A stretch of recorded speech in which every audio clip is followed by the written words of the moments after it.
terbatas. Kalaupun ada perempuan yang terlibat paling semacam KWT, kelompok tani cuma tanam bunga mentok sampai situ. Tapi kalau berbicara tentang konservasi, hampir semua perempuan di wilayah saya ya Bu ya bingung gitu mau bilang apa. Nah ini yang mau kami tahu Bu, kira-kira Bu kenapa sampai tertarik mau bergerak untuk begini Pak Kabe, izin awalnya memang saya ini Pak masuk di Gapoktan Dinas Pertanian. Setelah ada kegiatan di Taman Nasional itu, ada kelembagaan pemberdayaan, maka mereka masuk ke desa kami mencari kelompok. Saya terima di Gapoktan Pertanian. Setelah itu kita sama-sama melaksanakan kegiatan di kelompok terkait dengan kegiatan di KTH itu pertama MDK di tahun 2010 itu. MDK itu kita dibina kerajinan bambu, pola tanam, pupuk bokas itu Pak, kemudian biogas. Berlanjut itu kita identifikasi apa yang menjadi modal utama di wilayah kita, kawasan kita. Kami melirik itu ada madu yang belum tersentuh. Kita ini masih lihat ceritanya, masih jual seperti itu ya pengalaman saya. Nah ini kan kawasan hutan lindung ya. Apa yang sebelumnya tidak takut bisa ceritakan ya awalnya seperti itu Pak, karena mereka masuk ke lembaga kita sambil kita di situ membina dan silaturahmi, saling sharing, sambil berpikir Pak kita ini hidup di kawasan, bagaimana etikanya, caranya kita bisa hidup dalam kawasan tanpa mengganggu ekosistem yang ada di dalam. Kita dikasih solusi. Di dalam kan ada HHBK seperti itu.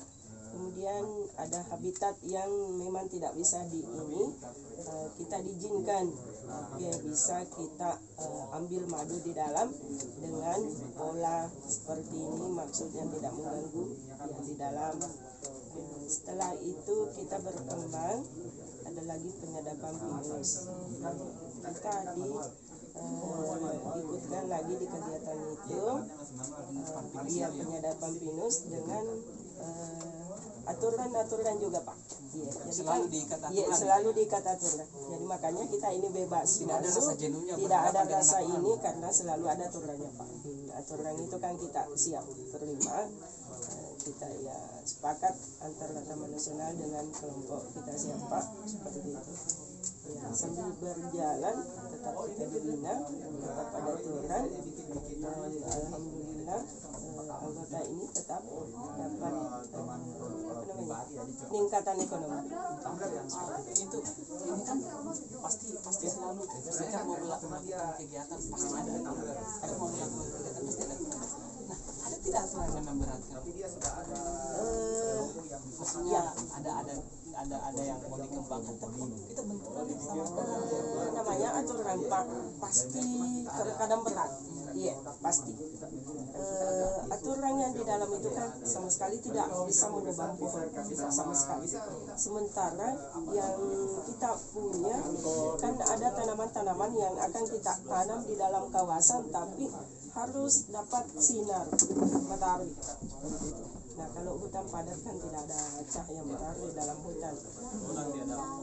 Tapi tetap saja kita dikasih aturan, tetap saja kita ini. Oke lah kita pilih tanaman-tanaman apa yang cocok tanpa mengganggu. Jadi dipilih ya tanaman yang tidak harus berbenturan dengan aturan. Nah ini kan yang namanya berkelompok Bu. Biasanya kan ada titik jenuhnya nih, ya kan? Nah, salah satu solusi untuk menghilangkan titik jenuh kan pasti bayaran ekonominya. Nah, untuk mempertahankan anggota kelompok itu tetap berdampingan dengan dalam kawasan Taman Nasional ini, pasarnya atau seperti apa Ibu? Iya. Melihat peluang itu. Untuk peluang pasarnya Pak, komoditi yang kita hasilkan kali ini pasar sudah siap. Iya. Karena kita ini tetap dibina dari Taman Nasional.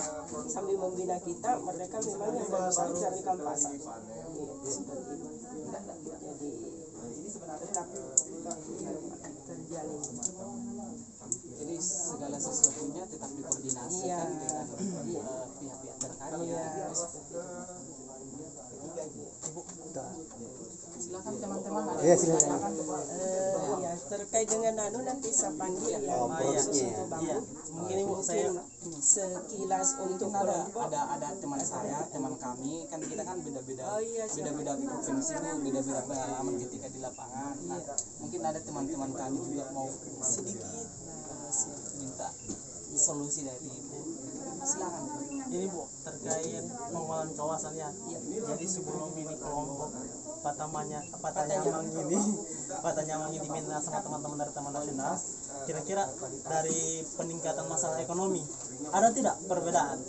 Yang awalnya kan masyarakat diberi kebebasan tanpa ada, misalnya kalau sekarang kan diikat sama aturan, karena pada saat menebang pohon seperti teman tadi baru mulai menebang meskipun di lahan sendiri, pasti teman-teman dari Taman Nasional ini pada saat sebelum dan sesudah sebelum dilakukan pembinaan dan setelah dibina sama teman-teman dari Taman Nasional, ada tidak peningkatan masalah ekonomi yang lebih mana, yang pendapatannya lebih banyak yang sebelum atau setelah menjadi kelompok tani dan teman-teman nasional? Ya, pastilah sesudah ada pembinaan pasti kelompok kami meningkat. Ya, seperti ini. Terkait dengan hutan, kita fokus sama hutan. Sebelum ada pembinaan Taman Nasional ini, ya kita bebas menebang. Artinya kan, iya, maksudnya apalagi rumah di sini kan rumah seperti ini semua panggung. Jadi kita ambil hutan, ambil kayunya itu di hutan.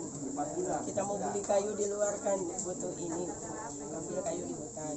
Setelah ada Taman Nasional, kita bergabung Taman Nasional membentuk kelompok di masyarakat ini. Kita dikasih aturan seperti ini. Dalam aturannya di situ kan ada beberapa zona. Zona ini lebih paham. Untuk zona ini oke lah, dengan ada sedikit kebijakan bagi yang memang sangat-sangat butuh Pak. Iya. Kalaupun skala profilnya yang ini seperti ini kita ada sedikit ini. Dan masalah peningkatannya khusus untuk anggota ini, kebanyakan kita di sini hasil pencaharian kita kan fokus di tanaman padi saja Pak. Iya. Tanaman apa? Padi dan palawija. Iya. Jadi panennya cuma 2 kali setahun. Seperti itu. Harganya juga agak ini Pak, harga rendah. Setelah adanya kelompok dan izin dari Taman Nasional terkait ini, kita bisa ikut di kegiatan madu, ambil madu di hutan. Untuk kegiatan bambu lebih-lebih penyadap pinus. Jadi anggota ini bisa menambahkan hasil lainnya daripada dua komoditi tadi, ya, komoditi padi pokoknya dan itu. palawija. Saya dengar tadi Ibu katanya bisa diambil sebagian, tadi ada kata-katanya bisa diambil sebagian kayu di dalam, maksudnya dalam skala kecil lah, bukan dalam skala besar. Tidak, bagaimana? Ya Pak, iya Bu, mohon maaf kami ini di sini kan namanya Taman Nasional itu ada zona-zonanya Bu. Ada sudah tertentu ya. Yang ini kan kebijakan baru semua yang masuk di zona Taman Nasional ini adalah tanah-tanah leluhur kita. Iya, tanah leluhur kita itulah yang masuk dalam kawasan. Oh, tapi itu pengambilan kayunya itu butuh pengetahuan dari balai atau Kita harus melapor dulu. Iya, Patanyamang ini dari tahun berapa? 2008. Ini dari Mtabe ini Bu, dari penjelasan Ibu tadi, ini kan banyak aturannya setelah bermitra dengan Taman Nasional. bagaimana caranya Ibu sehingga semua aturan yang selama ini belum pernah ditahu oleh teman-teman kelompok yang hampir kurang lebih 60 orang ya. Bagaimana caranya sehingga dari 2018 ya sehingga tersosialisasi ini aturan-aturan dan masyarakat anggota kelompok tidak merasa terberatkan dengan aturan sehingga jalan sampai ini hari malah berkembang. Atau ada trip-tripnya Ibu atau teman-teman lain yang mendampingi menyampaikan. Kita akan selalu didampingi dari Taman Nasional dalam hal ini selalu ke kelompok. Jadi kalau kita di kelompok ada hal-hal yang ini kita akan konsultasi koordinasi kalau ada solusinya di situ. Oh, Bapak khusus ya. Maksudnya kita ada kerja masing-masing. Kalau begini berapa harganya?